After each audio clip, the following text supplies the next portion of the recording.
అందరికీ నమస్కారం. ఈరోజు కథ జీవితం. రచన మధునాపంతుల చిట్టి వెంకట సుబ్బారావు గారు. ఇంకా స్టోరీలోకి వెళ్ళిపోదామా? సాయంకాలం 5 గంటలయ్యింది. ఆ పల్లెటూరులో ఉండే సోమయాజుల గారి ఇల్లంతా హడావిడిగా ఉంది. నడవలో వేసిన కుర్చీలో సోమయాజుల గారు కుటుంబం ఒకవైపు, పెళ్ళికొడుకు రమేష్ కుటుంబం ఒకవైపు కూర్చుని మాట్లాడుకుంటున్నారు. అమ్మాయికి అబ్బాయి, అబ్బాయికి అమ్మాయి నచ్చారు.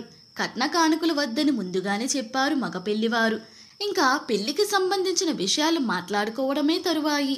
సోమయాజులు గారు తూర్పుగోదావరి జిల్లాలో కాజులూరి మండలంలోని పల్లిపాలెం స్కూల్ హెడ్ మాస్టర్గా పనిచేస్తున్నారు.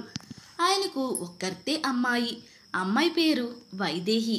అచ్చు తెలుగువారి పిల్లలా ఉంటుంది. డిగ్రీ చేసిన తరువాత బీఈడీ కంప్లీట్ చేసి టీచర్గా అక్కడ దగ్గరగా ఉన్న స్కూల్లోనే పనిచేస్తుంది. సోమయాజుల గారికి ఇంకా 5 సంవత్సరాలు సర్వీస్ ఉంది. ఈలోగా పిల్లకు పెళ్లి చేస్తే రిటైర్మెంట్ అయిన తర్వాత బాధ్యతలు ఉండవని ఆయన ఆలోచన. అయితే పెళ్లి సంబంధాలు చూసేటప్పుడు ఈడు జోడు చూడాలంటారు. అందుకే టీచర్ ఉద్యోగం చేసే వరుడు కోసం వెతుకుతూ చివరికి కాకినాడలో టీచర్గా పనిచేస్తున్న రమేష్తో పెళ్లి చూపులు ఏర్పాటు చేశారు. చివరికి పిల్లలిద్దరికీ ఒకరికి ఒకరు నచ్చారు. హాల్లో కూర్చున్న వాళ్ళంతా పిచ్చాపాటి మాట్లాడుకుంటూ ఉండగా ఇంతలో వైదేహి కూల్ డ్రింక్స్ గ్లాసులతో హాల్లోకి వచ్చింది. హాల్లో ఉన్న వాళ్ళందరికీ తలో గ్లాసు ఇచ్చి తను కూడా ఒక గ్లాస్ తీసుకుని మూలగా ఉన్న కుర్చీలో కూర్చుంది. అందరూ కూల్ డ్రింక్ తాగడం అయిపోయిన తర్వాత, చూడండి, అందరితో ఒక విషయం గురించి మాట్లాడాలి అంటూ మగ పెళ్లివారి వైపు చూసి చెప్పడం ప్రారంభించింది. సోమయాజుల గారు కూడా ఆసక్తిగా కూతురి వైపు చూస్తున్నారు. నేను మా నాన్నగారికి ఒక్కతే కుమార్తెని. రేపు ముసలి వయసులో మా తల్లిదండ్రులను చూసుకోవడానికి వేరే ఎవరూ లేరు. కాబట్టి మా తల్లిదండ్రులు నా దగ్గరే ఉంటారు. చాలామందికి ఇది ఇష్టం ఉండదు. మీ అభిప్రాయం చెప్పడంలో ఈ విషయాన్ని కూడా అత్యధిక ప్రాధాన్యత ఇచ్చి ఆలోచించుకుని చెప్పండి. కంగారు ఏమీ లేదు. ఈ విషయం చెప్పడానికి మా నాన్నగారు మొహమాట పడుతున్నారు, ఆ కాలం వారు కాబట్టి అంటూ తన మనసులో ఉన్న మాట చెప్పి లోపలికి వెళ్ళిపోయింది. ఇంటికి వెళ్ళిన తర్వాత ఫోన్ చేస్తాం అంటూ అందరి దగ్గర సెలవు తీసుకుని మగ పెళ్లివారు వెళ్ళిపోయారు. తరువాత వారం రోజులకి రమేష్ తండ్రి రఘురామయ్య గారు ముహూర్తాలు పెట్టించమని ఫోన్ చేశారు. కానీ సోమయాజుల గారి దంపతుల బాధ్యత గురించి ఒక్క మాట కూడా మాట్లాడలేదు. ఇష్టం ఉందో లేదో తెలియదు. అలా అని మంచి సంబంధం వదులుకోవడం ఎలా అనుకుంటూ సోమయాజుల గారు ఆలోచనలో పడి అప్పుడు చూద్దాంలే అనుకుంటూ ముందుకు సాగిపోయారు. రమేష్ రఘురామయ్య గారి 4 కొడుకులలో పెద్దవాడు. అందరికంటే పెద్దవాళ్ళైన ఆడపిల్లలకి పెళ్లిళ్ళైపోయాయి. మిగిలిన మగపిల్లలంతా చదువుల్లో ఉన్నారు. రమేష్ తాతగారు మామగారు కూడా రఘురామయ్య గారి దగ్గరే ఉంటారు. ఒక శుభముహూర్తంలో పెద్ద కోడలుగా అడుగుపెట్టింది ఆ ఇంట్లో వైదేహి. అందరిది ఉమ్మడి కుటుంబం, చాలా పెద్ద సంసారం. కాకినాడలో ఉన్న 2 అంతస్తుల సొంత ఇంట్లో క్రింద వాటాలో రఘురామయ్య గారు కాపురం ఉంటూ పై వాటా అద్దెకిచ్చారు. వాళ్ళకి దగ్గరున్న పల్లెటూరులో పొలాలు ఉన్నాయి. ఎవరో ఒకరు రైతులు వచ్చి పోతుంటారు. ఇల్లంతా ఎప్పుడు హడావిడిగా ఉంటుంది. వైదేహి కూడా కాకినాడ గాంధీనగర్ స్కూల్కి ట్రాన్స్ఫర్ చేయించుకుంది. ఉన్న ఊర్లోనే ఉద్యోగం. అబ్బా ఎంత హాయిగా అనుకుంటున్న వైదేహికి ఇంట్లో పరిస్థితి తారుమారైంది. వైదేహి అడుగు పెట్టగానే అత్తగారికి మోకాలు నొప్పులు వచ్చి హాస్పిటల్ తిరగడం ప్రారంభించారు. పాపం వైదేహి ఇంతమందికి రోజు పొద్దున్నే వండి పెట్టి క్యారేజ్ పట్టుకుని స్కూల్కి వెళ్ళి ఇంటికి తిరిగి వచ్చి మళ్ళీ వంట పని, ఇంటి పని, క్షణం తీరికలేదు. ఇలా బాధ్యతలతో 5 సంవత్సరాలు గడిచి వైదేహి 2 పిల్లలకు తల్లయ్యింది. ఉదయం లేచిన దగ్గర నుండి పిల్లల బాధ్యతలు, కుటుంబ బాధ్యతలు, స్కూల్ బాధ్యతలు, ఎక్కడా ఊపిరి సలపనంత పని. ఇంట్లో ఎంతమంది ఉన్నా వైదేహి మామగారు మాత్రమే ఆడపిల్లల వైదేహికి సాయం చేసేవారు. ఇంటికి వచ్చేటప్పటికి ఏవో స్నాక్స్ బజార్ నుండి తీసుకొచ్చి టీ ఫ్లాస్కోలో రెడీగా పెట్టేవారు. మెటర్నిటీ లీవ్ అయిపోయిన తరువాత పిల్లల్ని ఎక్కడ ఉంచాలో తెలియదు. వైదేహి స్కూలుకు వెళ్లే ముందు పిల్లల కడుపు నింపి నిద్రపుచ్చేది. ఈలోగా పాపం పిల్లలు నిద్రలేస్తే రఘురామయ్య గారు సముదాయించి పిల్లలకు పాలు పట్టేవారు. పిల్లలు క్రమేపీ రఘురామయ్య గారికి అలవాటయ్యారు. వైదేహి అత్తగారి తల్లిదండ్రుల బాధ్యత అంతా రఘురామయ్య గారు తీసుకున్నారు. ఇలా రఘురామయ్య గారు కోడలికి అన్ని చోట్ల చేదోడు వాదోడుగా ఉంటూ జీవితం గడుపుతూ వచ్చారు. సోమయాజులు గారు కూడా పెళ్ళైన తర్వాత బియ్యాల వారిని వదిలేయలేదు.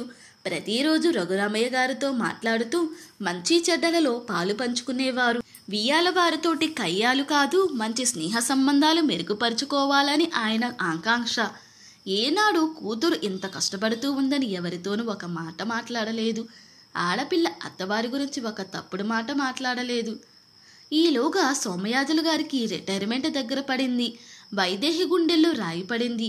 గంపెడు సంసారం, 2 పిల్లల బాధ్యత, మంచాన పడిన అత్తగారు, ఇంకా మరుదులు చిన్నవాళ్ళు, దానికి తోడు వైదేహి తల్లిదండ్రులు కూడా వస్తే ఇంతమంది బాధ్యత. ఆలోచనలో పడింది వైదేహి. అలా అని కన్న తల్లిదండ్రులను ఎలా వదిలేస్తాం? ఇలా ఆలోచనలతో ఎప్పటికోగాని వైదేహికి నిద్ర పట్టేది కాదు. ఒకరోజు ఉన్నట్టుండి రఘురామయ్య గారు పైవాట ఇంటిని ఖాళీ చేయించి రంగులు వేయించారు. సడన్గా చేస్తున్న ఈ పని ఎందుకో ఎవరికీ అర్థం కాలేదు. ఒకరోజు పిల్లలందరినీ, కోడల్ని, భార్యని హాల్లోకి పిలిచి, చూడండి, ఎల్లుండి సోమయాజుల బావగారి రిటైర్మెంట్. మనమందరం బావగారి రిటైర్మెంట్ ఫంక్షన్కి అక్కడికి వెళ్ళాలి. అక్కడ 2 రోజులు ఉండి వచ్చేటప్పుడు సామాన్తో బావగారిని, అక్కయ్య గారిని మన ఊరు తీసుకొచ్చేస్తున్నాం. వాళ్ళు మన ఇంటి పైవాటాలో ఉంటారు. భోజనం మన ఇంటి దగ్గరే చేస్తారు. ఆ పల్లెటూళ్ళు అన్నీ అమ్మేసుకుని ఇక్కడికి వచ్చేస్తున్నారు. వాళ్ళు ఇక్కడికి వచ్చిన తర్వాత వాళ్ళని బాగా చూసుకునే బాధ్యత మనదే. పైగా ఇక్కడ మేము అందరం ముసలివాళ్ళం. పిల్లలు మాకు అందరికీ చేదోడు వాదోడుగా ఉండాలి. ఏ లోటు రాకుండా చూసుకోవాలి. ఈ 4 రోజులు మా అమ్మని, నాన్నగారిని చూసుకోవడానికి మా దూరపు బంధువు ఒక ఆమె రాజమండ్రి నుంచి మన ఇంటికి వస్తుంది. ఆమె భర్త పోయిన తర్వాత వంటలు చేసుకుని బ్రతుకుతుంది. మరొక ముఖ్య విషయం ఏమిటంటే, ఇంతమందికి వైదేహి వండి వడ్డించడం చాలా కష్టం. అందుకే ఆమెను మన ఇంట్లోని పర్మనెంట్గా వంట చేసి పెట్టడానికి కుదిర్చాను. ఆమె మేడ మీద మన 3వ బెడ్రూమ్లో ఉంటుంది. ఎవరికి ఏ ఇబ్బంది ఉండదు. లేదంటే కోడలు వైదేహికి చాలా కష్టం అంటూ చెప్పుకుంటూ పోతున్నాడు రఘురామయ్య గారు. రమేష్తో సహా పిల్లలందరూ చప్పట్లు కొట్టారు. వైదేహికి ఒక్క క్షణం ఏమీ అర్థం కాలేదు. కళ్ళు నీళ్లతో నిండిపోయాయి. 2 చేతులు ఎత్తి ఏమీ మాట్లాడకుండా మావగారికి నమస్కారం చేసింది. అనుకున్న ప్రకారం రఘురామయ్య గారి కుటుంబం సోమయాజుల గారి రిటైర్మెంట్ ఫంక్షన్కి వెళ్ళి, ఫంక్షన్ అయిన 3వ రోజు సోమయాజుల గారిని సామాన్లు తీసుకుని కాకినాడ తీసుకొచ్చి పైబాటలో సామాన్లని సర్దేసి స్థిమితపరిచారు. సోమయాజులు గారు క్రమేపీ నగర వాతావరణానికి అలవాటు పడ్డారు. రోజు ఉదయం వాకింగ్కి చేయడానికి బయటకు వెళ్ళి వచ్చేటప్పుడు కూరగాయలు, పాల ప్యాకెట్లు తీసుకొచ్చి వంట మనిషికి ఇచ్చి పైవాటాకు వెళ్ళి స్నానం చేసి పూజ చేసుకుని కిందకి వచ్చి టిఫిన్ తినేసి పేపర్ చదువుతూ రఘురామయ్య గారితో చదరంగమాడుతూ, రఘురామయ్య గారి తల్లిదండ్రులతో, భార్యతో మాట్లాడుతూ కాలక్షేపం చేసుకునేవాడు.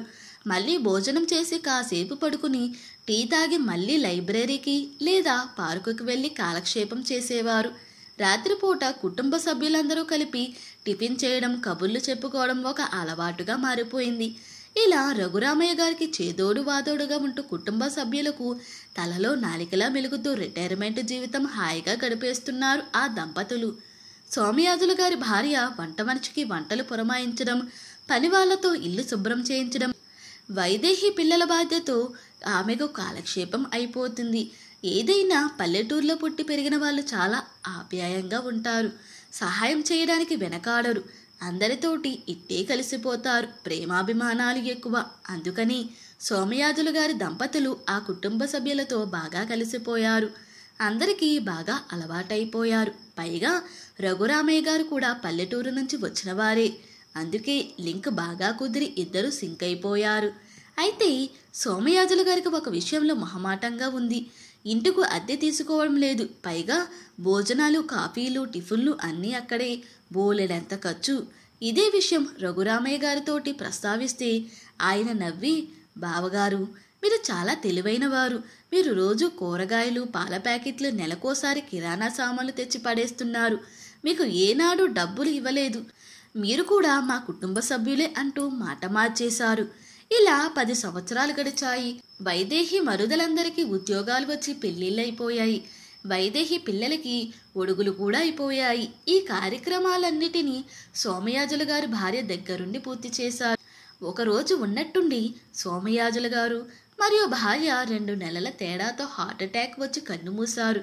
వైదేహి మరుదులు భార్యలతో సహా వెంటనే వచ్చి పాడెమోసి వైదేహి పెద్ద కొడుకు చేత కర్మకాండలు శాస్త్ర ప్రకారం దశదానాలు భారీ ఎత్తున చేసి ఒక పెళ్లిలా జరిపించారు. మగపిల్లలు లేకపోయినా తమను నమ్ముకుని తమ ఇంటికి వచ్చిన వియ్యంకుడి ఆఖరి యాత్ర దగ్గరుండి పాపం రఘురామయ్య గారు పిల్లలకు అన్నీ చెప్పి చేయించారు. భారీ ఎత్తున సంతర్పణ చేశారు.